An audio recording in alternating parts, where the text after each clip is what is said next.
Hello विद्यार्थियों, लीजिए आपके सामने प्रस्तुत है आज कक्षा 9 हिंदी पाठ्य पुस्तक का दूसरा पाठ दुख का अधिकार।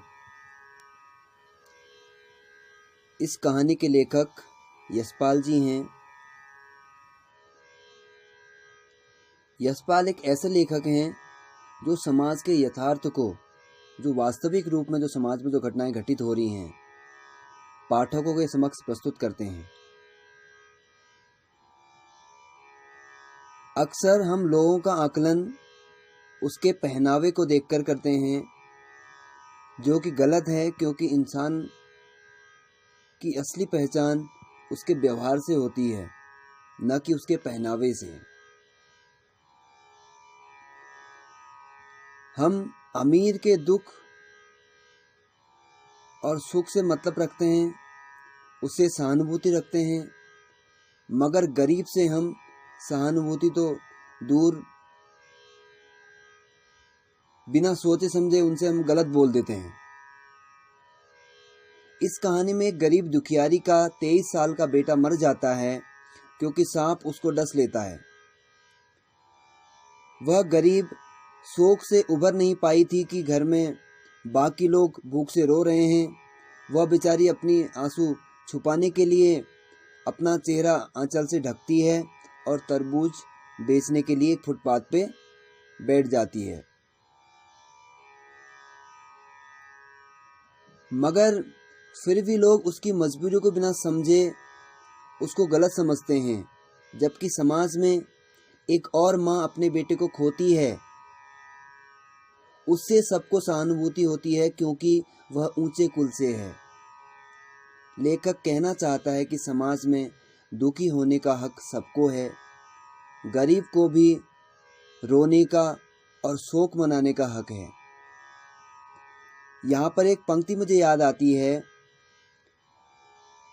गोस्वामी तुलसीदास जी लिखते हैं, जेन पर दुख होय दुखारी, तिनहि बिलोकत पातक भारी। कहने का मतलब है कि जो दूसरों के दुख से दुखी नहीं होते, उनको देखने से ही बहुत भारी पाप लगता है। प्रायः आजकल समाज में हम लोग देखते हैं कि मतलब समाज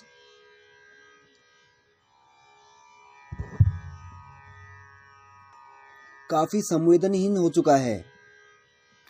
लोग किसी के दुख में दुखी होने के बजाय उसका उपहास करते हैं। यही समाज का संवेदनहीनता का परिचय है।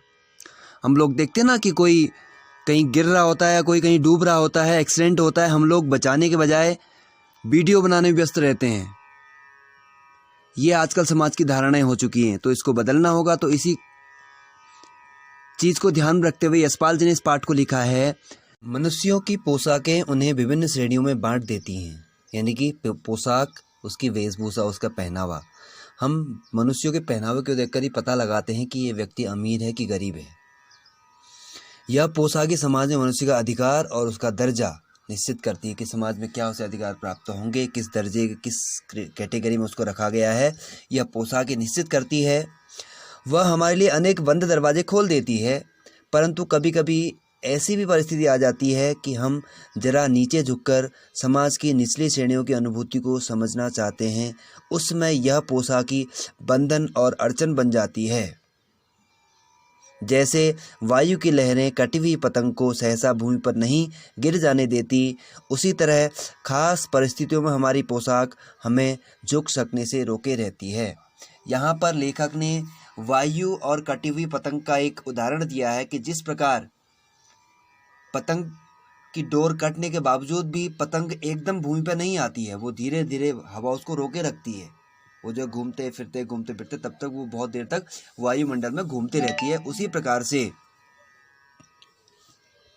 हम लोगों की पोशाक, कहीं पर हम चाहते हैं कि बाजार में, मार्केट में, कहीं भी समाज में हम लोग देखते हैं कि कोई निम्न वर्ग का कोई व्यक्ति बैठा हुआ है, कोई गरीब व्यक्ति बैठा हुआ है, उसे दुख है। कोई फुटपाथ पर कोई व्यक्ति बैठा हुआ है, परंतु अगर हम सूट बूट पहन के अगर जा रहे हैं तो हम बिल्कुल अपने सूट की मर्यादा को बनाए रखने देना चाहते हैं। हम जो है वहाँ पर ये पोशाक हमारे लिए अड़चन बन जाती है। हम लोग जो है शर्म के मारे हम लोग शर्म के मारे हम उस व्यक्ति के पास, उस व्यक्ति के दुख को पहचानने के लिए, उस व्यक्ति के दुख को जानने के लिए वहाँ पर नहीं जा पाते हैं। बाजार में फुटपाथ पर कुछ खरबूजे डलिया में और कुछ ज़मीन पर बिक्री के लिए रखे जान पड़ते थे। खरबूजों के समीप एक अधेड़ यानी कि आधी उम्र की, वही लगभग 45-50 के समथिंग इतनी उम्र की औरत बैठी रो रही थी। खरबूजे बिक्री के लिए थे, परंतु उन्हें खरीदने के लिए कैसे आगे बढ़ता। खरबूजों को बेचने वाली तो कपड़े से मुंह छिपाए, सिर को घुटनों पर रखे फफक फफक कर रो रही थी। लेखक बता रहा है कि बाजार में, फुटपाथ में, जो रोड के किनारे जो स्थान होते हैं जहाँ पर कुछ लोग गरीब लोग बैठ के अपना सामान बेचते हैं, तो वहाँ पर एक अधेड़ उम्र की महिला बैठी हुई, एक वृद्ध महिला बैठी हुई है, जिसने डलिया में कुछ खरबूजे रखे हुए हैं। कुछ खरबूजे जो है नीचे रखे हैं, उनको बेचने के लिए बैठी है और वह जो है अपने मुंह को घुटनों में छुपाए हुए रो रही है फफक फफक कर। तो कोई भी व्यक्ति उसके पास जा कर के उसके दुख को जानने के लिए तैयार नहीं है। पड़ोस की दुकान के तख्तों पर बैठे या बाजार में खड़े लोग घृणा से उसी स्त्री के संबंध में बात कर रहे थे। उस स्त्री का रोना देखकर मन में एक व्यथा, दर्द, दुख सी उठी और उसके रोने का कारण जानने का उपाय क्या था। फुटपाथ पर उसके समीप बैठ सकने में मेरी पोशाक ही व्यवधान बन खड़ी हो गई। अब यहाँ पर लेखक जो है देख रहा है कि महिला बैठी हुई है, लोग जो अन्य दुकानों में जो लोग बैठे हुए हैं उस महिला के बारे में बात कर रहे हैं, घृणा से, नफरत से उस स्त्री के बारे में बात कर रहे हैं। और जो है लेखक भी चाहता था कि मैं जानूं ये महिला क्यों रो रही है, उसके बारे में, उसके दुख को जानूं, लेकिन पोशाक उसने ऐसी पहनी हुई थी कि वो पोशाक उसके लिए अड़चन बन गई, व्यवधान बन गई, रुकावट, बाधा उत्पन्न कर देती है कि लेखक उसके पास जाने में लेखक को शर्म आती है। एक आदमी ने घृणा से एक तरफ थूकते हुए कहा, क्या जमाना है, जवान लड़के को मरे पूरा दिन नहीं बीता और यह बेहया दुकान लगाकर बैठी है। एक आदमी बात कर रहा है कि घृणा से उसने जो एक तरफ थूकते हुए कहा, अच्छी क्या जमाना है कि कल ही इसका जवान लड़का जो है मरा है, आज ही इसका जवान लड़का मरा है, पूरा दिन भी नहीं बीता है और ये बेहया, ये निर्दयी जो है, बेशरम जो है, निर्लज्ज यहाँ पर बैठ करके बैठी है दुकान लगा के। दूसरे साहब अपनी दाढ़ी खुजाते हुए कह रहे थे, अरे जैसी नियत होती है अल्लाह वैसी बरकत देता है। बरकत यानी कि वैसी वृद्धि। तो एक महाशय कह रहे हैं कि जैसी नियत होती है अल्लाह वैसी बरकत देता है। इनको तो पैसे कमाने से फुर्सत नहीं है, इनको तो पैसे कमाने की पड़ी हुई है, तो ये जो है यहाँ आ गई है सूतक में भी।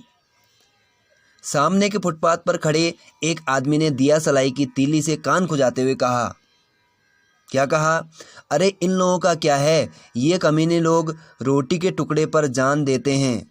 इनके लिए बेटा बेटी, खसम, लुगाई, धर्म, ईमान सब रोटी का टुकड़ा है। तो एक आदमी, एक महाशय जो है कान खुजाते हुए कह रहे हैं कि इन लोगों के लिए, इन लोगों का क्या है, इन लोगों के लिए रोटी ही सब कुछ है। कमीने लोग, कितने भद्दी अभद्र भाषा का लोग उसके लिए प्रयोग कर रहे हैं, उस महिला के लिए जो इतनी दुखियारी महिला है, और कह रहे हैं कि जो है इनके लिए बेटा बेटी, खसम यानी कि पति, लुगाई पत्नी, धर्म, ईमान, इनके लिए जो है कुछ नहीं है, सब रोटी का टुकड़ा है। ये सिर्फ जो है इनको रोटी का टुकड़ा ही दिखाई देता है।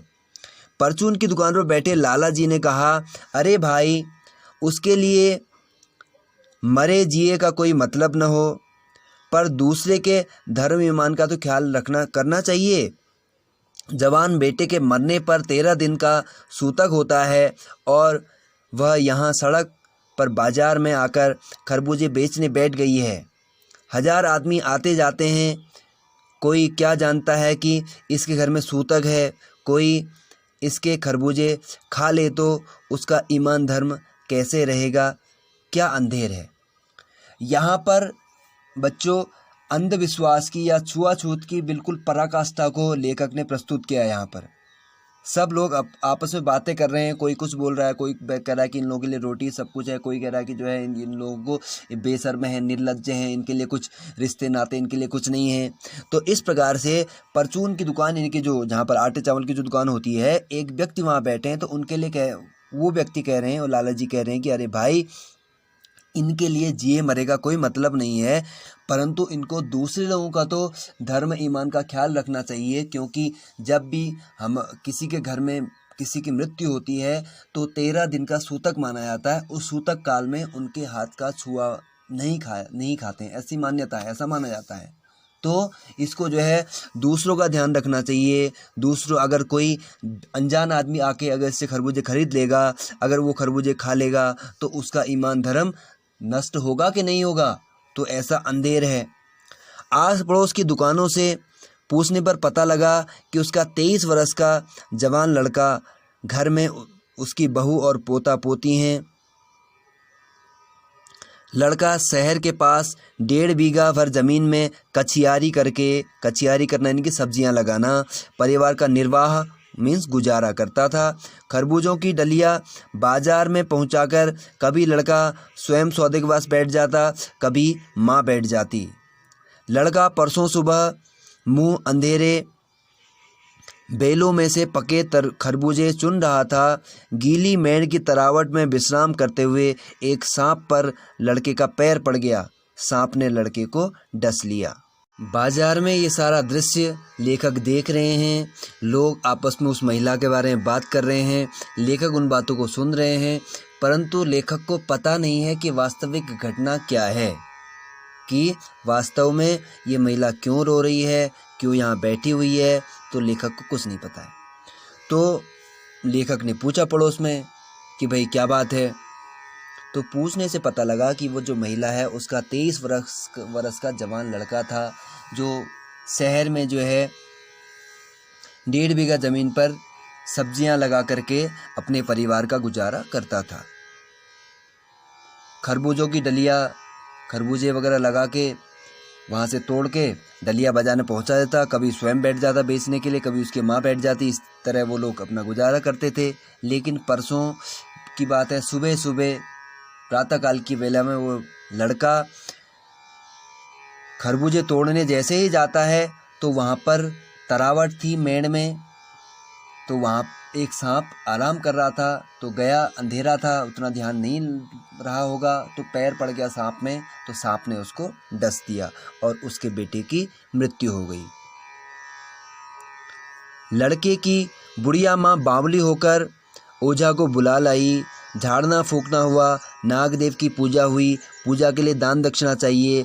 घर में जो कुछ आटा और अनाज था दान दक्षिणा में उठ गया। माँ, बहू और बच्चे भगवाना, यह महिला का बेटा है, से लिपट लिपट कर रोए। पर भगवाना जो एक दफ़े चुप हुआ तो फिर न बोला। सर्प के विष से उसका सब बदन काला पड़ गया था। तो सांप ने डस दिया बेटे को। तो महिला ओझा को, यानी कि जो झाड़ फूक करते हैं, जो विष निकालते हैं, उनको बुला के लाई, जो सांप के कटे हुए का इलाज करते हैं।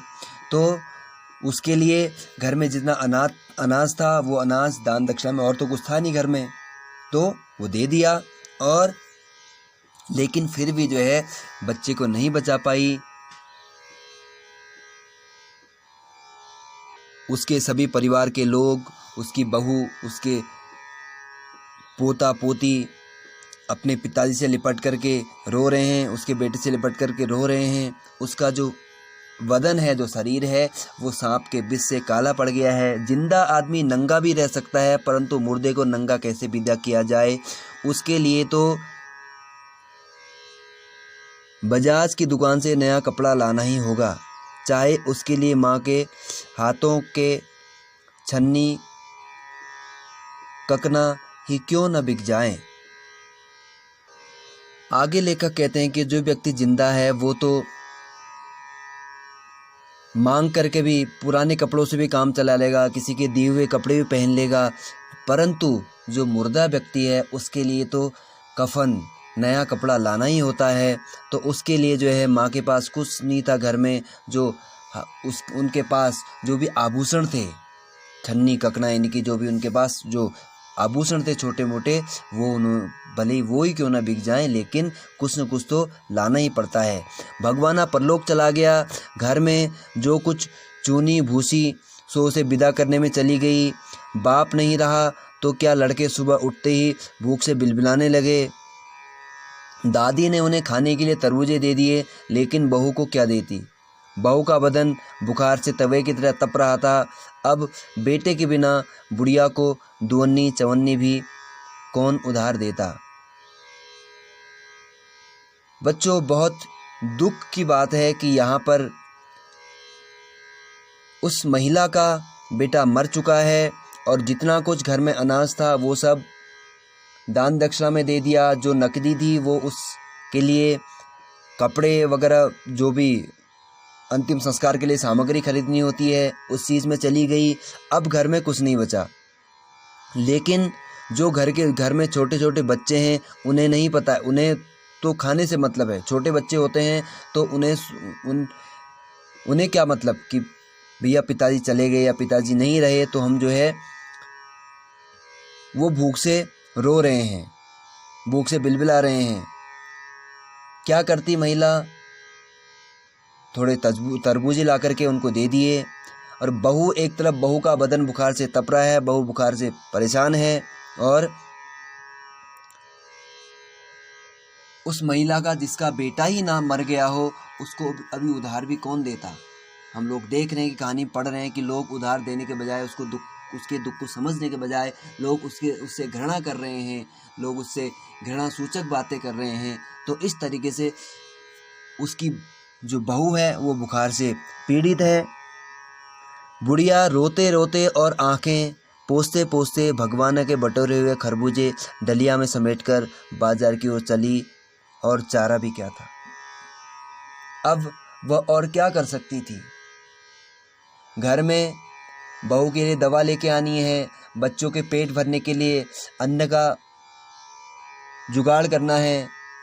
तो यह सोच के महिला जितने भी खरबूजे उसका बेटा तोड़ कर गया था, उसने उन खरबूजों को डलिया में रखा और उनको लेकर के वह बाजार की ओर चल पड़ी। रोते रोते जा रही है, अपने कभी आंखों से आंसू पोंछ रही है। और बुढ़िया खरबूजे बेचने का साहस करके आई थी, परंतु सिर पर चादर लपेटे, सिर को घुटनों पर टिकाए हुए फफक कर रो रही थी। कल जिसका बेटा चल बसा, आज वह बाजार में सौदा बेचने चली है। हाय रे पत्थर दिल। अब वह महिला खरबूजे लेकर के बाजार में जाती है, बड़े साहस करके वहाँ पर जा तो रही है और दूसरा कोई चारा नहीं है, परंतु इतने दुख से दुखी वो महिला, इस इतने बड़े पुत्र शोक में डूबी वो महिला कैसे वहाँ बाजार में सामान बेच सकती थी। लेकर के आ गई है, लेकर के बैठी है उनको खरबूजों को, परंतु अपने सिर को घुटनों पर टिका करके, घुटनों पर रख के अपने बेटे के दुख में वह महिला रो रही है। तो लेखक कहते हैं कि जिसका बेटा कल मरा था, आज वह खरबूजे बेचने बाजार में जा रही है। तो यह कैसा जमाना है, कितना कठिन, कितने पत्थर दिल वाला, कितने कठोर हृदय वाला ये जमाना है। उस पुत्र वियोगिनी के दुख का अंदाज़ा लगाने के लिए पिछले साल अपने पड़ोस में पुत्र की मृत्यु से दुखी माँ की बात सोचने लगा। अब यहाँ पर व्यक्ति उस महिला को देख करके उसको किसी अपने पड़ोस की महिला की याद आ गई। पिछले वर्ष उसका भी जो है उसके पुत्र की मृत्यु हो चुकी थी। तो वह संभ्रांत यानी कि कुलीन, ऊंचे कुल वाली, पैसे वाली महिला थी। पुत्र की मृत्यु के बाद 2.5 मास तक पलंग से न उठ सकी थी। 2.5 यानी कि 2.5, 2 महीने 15 दिन। उन्हें 15-15 मिनट बाद पुत्र वियोग में मूर्छा आ जाती थी। मूर्छा आ जाना यानी कि बेहोश हो जाना। और मूर्छा न आने की अवस्था में आंखों से आंसू न रुक सकते थे।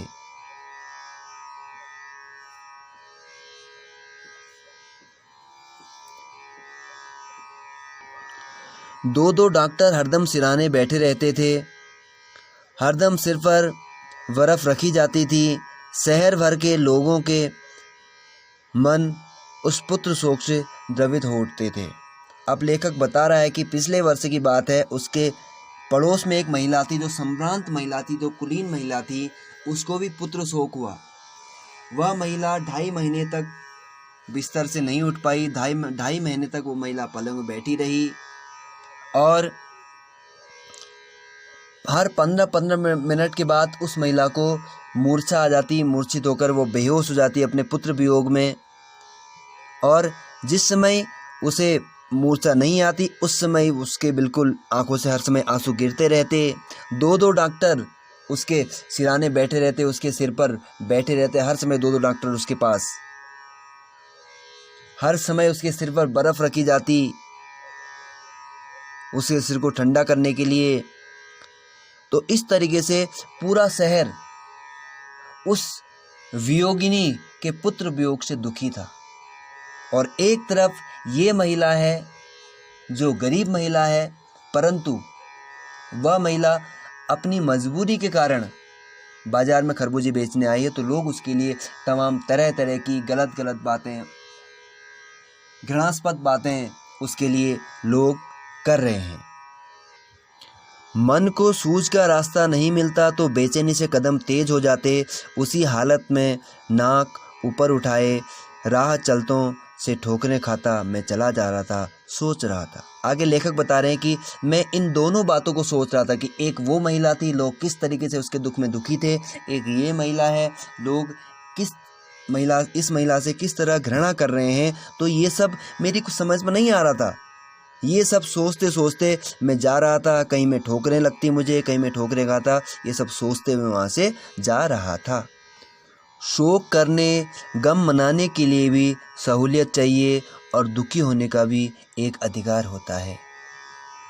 भाई कोई व्यक्ति है, उसको दुख हुआ है तो उसके लिए, उसके शोक को मनाने के लिए, उसमें दुख प्रकट करने के लिए भी क्या व्यक्ति को कोई सहूलियत चाहिए?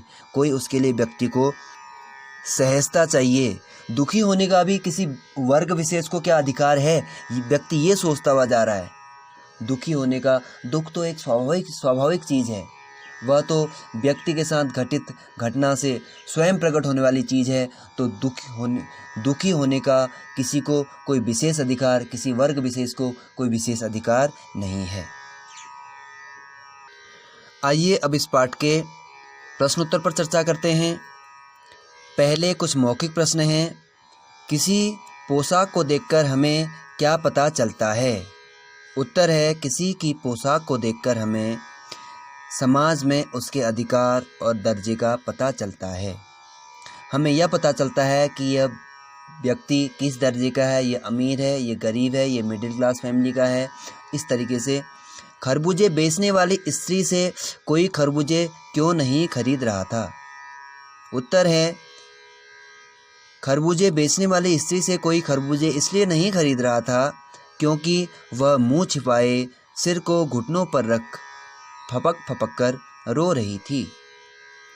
उस स्त्री को देखकर लेखक को कैसा लगा? उत्तर है, उस स्त्री को देखकर लेखक के मन में एक व्यथा सी उठी और वो उसके रोने का कारण जानने का उपाय सोचने लगा। उस स्त्री के लड़के की मृत्यु का कारण क्या था? उस स्त्री के लड़के की मृत्यु खेत में पके खरबूजे चुनते समय सांप के काटने से हुई। नंबर 5 है, बुढ़िया को कोई भी क्यों उधार नहीं देता? उत्तर है, बुढ़िया के परिवार में एकमात्र कमाने वाला बेटा मर गया था। ऐसे में पैसे वापस न मिलने के डर के कारण कोई उसे उधार नहीं देता। आइए अब लिखित प्रश्न को देखते हैं, जिनका आंसर आपको 25 से 30 शब्दों में देना है। मनुष्य के जीवन में पोशाक का क्या महत्व है? आंसर है, मनुष्य के जीवन में पोशाक मात्र एक शरीर ढकने का साधन नहीं है, बल्कि समाज में उसका दर्जा निश्चित करती है। पोशाक से मनुष्य की हैसियत, पद तथा समाज में उसके स्थान का पता चलता है। पोशाक मनुष्य के व्यक्तित्व को निखारती है। जब हम किसी से मिलते हैं तो पहले उसकी पोशाक से प्रभावित होते हैं तथा उसके व्यक्तित्व का अंदाज़ा लगाते हैं। पोशाक जितनी प्रभावशाली होगी उतने अधिक लोग प्रभावित होंगे। प्रश्न नंबर 2, पोशाक हमारे लिए कब बंधन और कब अड़चन बन जाती है? पोशाक हमारे लिए बंधन और अड़चन तब बन जाती है जब हम अपने से कम दर्जे या कम पैसे वाले व्यक्ति के साथ उसके दुख बांटने की इच्छा रखते हैं, लेकिन उसे छोटा समझकर उससे बात करने में संकोच करते हैं और उसके साथ सहानुभूति तक प्रकट नहीं कर पाते हैं। नंबर 3, लेखक उस स्त्री के रोने का कारण क्यों नहीं जान पाया? लेखक की पोशाक रोने का कारण जान पाने की बीच अड़चन थी। वह फुटपाथ पर बैठकर उससे पूछ नहीं सकता था, इससे उसके प्रतिष्ठा को ठेस पहुंचती। इस वजह से वह उस स्त्री के रोने का कारण नहीं जान पाया। नंबर 4, भगवाना अपने परिवार का निर्वाह कैसे करता था? भगवाना शहर के पास 1.5 बीघा ज़मीन में कछियारी करना यानी कि सब्जियां लगाना करके परिवार का निर्वाह करता था। निर्वाह करना, गुजारा करना। नंबर 5, लड़के के मृत्यु के दूसरे दिन ही बुढ़िया खरबूजे बेचने क्यों चल पड़ी? उत्तर है, बुढ़िया बहुत गरीब थी। लड़के की मृत्यु पर घर में जो कुछ था सब कुछ खर्च हो गया। लड़के के छोटे छोटे बच्चे भूख से परेशान थे। बहू को तेज़ बुखार था। इलाज के लिए भी पैसा नहीं था। इन्हीं सब कारणों से वह दूसरे ही दिन खरबूजे बेचने चल दी। प्रश्न 6, बुढ़िया के दुख को देखकर लेखक को अपने पड़ोस की सम्रांत महिला की याद क्यों आई? लेखक को बुढ़िया के दुख को देखकर अपने पड़ोस की सम्भ्रांत महिला होता है कुलीन महिला, ऊंचे कुल वाली यानी कि पैसे वाली महिला की याद इसलिए आई क्योंकि उसके बेटे का भी देहांत हुआ था। वह दोनों के दुखों के तुलना करना चाहता था। दोनों के शोक मनाने का ढंग अलग था। धनी परिवार के होने की वजह से वह उसके पास शोक मनाने को असीमित समय था और बुढ़िया के पास शोक मनाने का अधिकार नहीं था। आगे ख है, निम्नलिखित प्रश्नों का उत्तर 50 से 60 शब्दों में लिखिए। प्रश्न नंबर 1, बाजार के लोग खरबूजे बेचने वाली स्त्री के बारे में क्या क्या कह रहे थे? अपने शब्दों में लिखिए। बाजार के लोग खरबूजे बेचने वाली स्त्री के बारे में तरह तरह की बातें कर रहे थे। कोई घृणा से थूककर बेहया कह रहा था, कोई उसकी नीयत को दोष दे रहा था, कोई कमीनी, कोई रोटी के टुकड़े पर जान देने वाली कहता, कोई कहता कि इसके लिए रिश्तों का कोई मतलब नहीं है। परचून वाला लाला कह रहा था, इसके लिए अगर मरने जीने का कोई मतलब नहीं तो दूसरों के धर्म ईमान क्यों खराब कर रही है। इस तरह से लोग तरह तरह की बातें उस महिला के लिए कर रहे थे।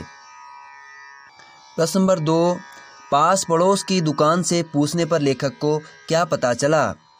पास पड़ोस की दुकान से पूछने पर लेखक को पता चला कि बुढ़िया का जवान बेटा सांप के काटने से मर गया है। वह परिवार में एकमात्र कमाने वाला था। उसके घर का सारा सामान बेटे को बचाने में खर्च हो गया। घर में 2 पोते भूख से बिलख रहे थे, इसलिए वो खरबूजे बेचने बाजार आई है। नंबर 3, लड़के को बचाने के लिए बुढ़िया ने क्या क्या उपाय किए?